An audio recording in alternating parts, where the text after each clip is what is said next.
یوه خبر له دې حدیث نه دا رامعلومه سوله رشید احمد ګنګوهي رحمه الله کړې او ډېره خوندوره خبر د طالبانو تاسې ورته متوجه سئ. ګوره مثلا پګړۍ په مانځه کې مستحب صحیح ده، خولۍ مستحب. ښه چې دا مستحبه شوله، زه اوس تاسې نه پوښتنه کوم، یو شی چې مستحب سي، یو شی چې سنتو آدابو نسي، ته له دې سره معامله د واجبو کوې. اصل کې د جابر رضی الله عنه په هغه چا باندې رد وکړ چې هغه له مستحباتو له سننو نه واجب جوړ کړي ول، نو ځکه یې ورته ویلې لیرانی الاحمق مثلک، چې د تا غوندې احمقان مې وویني چې د سنتو ته مو د واجبو مرتبه ورکړي. نن موږ ورکړي که نه ده ورکړي؟ رښتیا وایي تاسې په وطن کې که ملا بې څادره وګرځېږي، پګړۍ دې وهلي ځه بې څادره ګرځي، څه فتوا پې لګوئ؟ تاسې په وطن کې څه فتوا پې لګوئ که ملا بې څادره وګرځېږي؟ فکر ته خو پام سه طالبانو، له مستحباتو نه واجب مه جوړوئ. هر شی په خپله مرتبه کې نازل کړئ، هر شی په خپله مرتبه کې نازل کوي طالبانو. نو اصل کې رشید احمد ګنګوهي وایي د ده مقصد دا ده د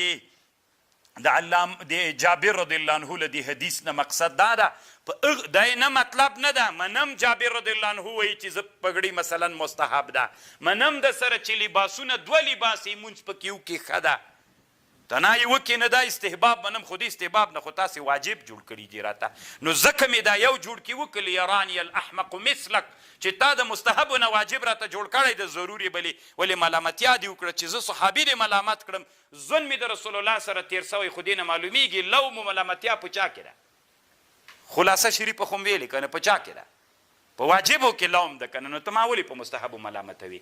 دا اوس طالبانو موږ تاسې په 2000 مستحباتو باندې جنګونه وي. په افغانستان کې ټول جنجالونه د علماو په مستحباتو باندې. یوه مسله ما ته راوکړئ چې په فرضو باندې څوک که نه؟ پرون مې یو عالم لیده، یو چا پوښتنه ترېنه وکړله چې دا چک او لډو څنګه ده؟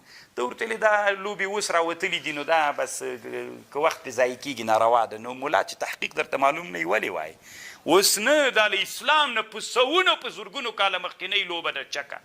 لډو څه ده طالبانو؟ خو دا د مولیانو له لاسه طالبانو څومره وخت مخکې د الحاد د فکر خلکو د ما یو تحقیق راخیستی په ملنډې ولې، نو خو مولیان ټول وایي چې دا اوسنۍ لوبه ده، او زه چې وایم مخکینۍ لوبه ده، ستي بیا ملنډه تر جوړه کړي طالبانو. دا د اسلام نه په زرګونو کاله مخکې یا په سوونو کاله مخکینۍ لوبه ده طالبانو.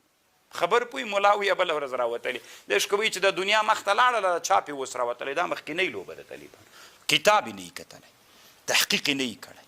نو طالبانو ډېره ښه مسئله ده، له مستحباتو نه به څوک نه جوړوي، واجب به نه جوړوي. موږ تاسې 2 میلیونه نه اوس څوک جوړ کړي. دا اوس مثلا یو اسانه مثال به درته یم، افغانستان کې چې کله 4 رکعاته تراویح وسي، دا ذیلجبروت څه ده طالبانو؟ دا نه مستحب دی، هېڅ شیم نه ده، هېڅ شیم نه ده طالبانو.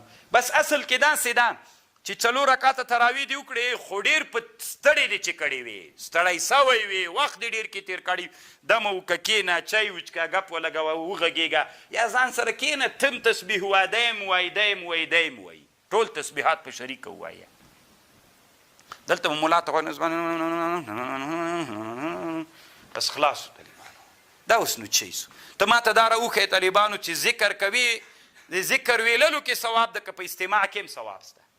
ځکه پر استماع کې ثواب شته، خو د قرآن خصوصیت د طالبانو چې په استماع کې څوک شته. اوس مولیان بعضې وطنونو کې چونکې دا رواج بیچارهګان ورکولی نسي او ناڅاپه مولا قرآن وایي غوږ ورته نیولی، خو ما به الله دې کوم جومات امام نه کړي طالبانو، ولاکې چې مو وایم غلی به قرار ناست یم چې ښه ډېرې تراویح مې وکړې، مخ داسې رواړه واچوه ته یو پیاله چای واچوه. نو خو ترویحه د راحت نه ده، لږ به دمه جوړه کړو، شودو چای واچوه چې ښه یې وچ کړو، بیا به پس لغه نه بیا پرې راجګ سو، بیا به یې شروع کړو. خو راحت دپاره کېښودل سوې ده که نه؟ نو ته زلجبر تیز پې ورشه لاړه خلاص، دا هېڅ شی سو. او دا بیا څوک ګرځولی دي؟ موږ ملا یې نه کوي، نو چې نه یې کوي د وابیو د پنجپیري ټاپه پې ولګوله، جومات یې وباسه. انشاءالله طالبانو اوس زه څومره چې لږ لږ پوهېږم که نه، پته راته لګېږي د بریلویانو داسې ټانګونه دلته سست غوندې دي، ورځ تر بلې به انشاءالله الله عز وجل دین عملي کوي طالبانو، که د الله خوښه وه. ځه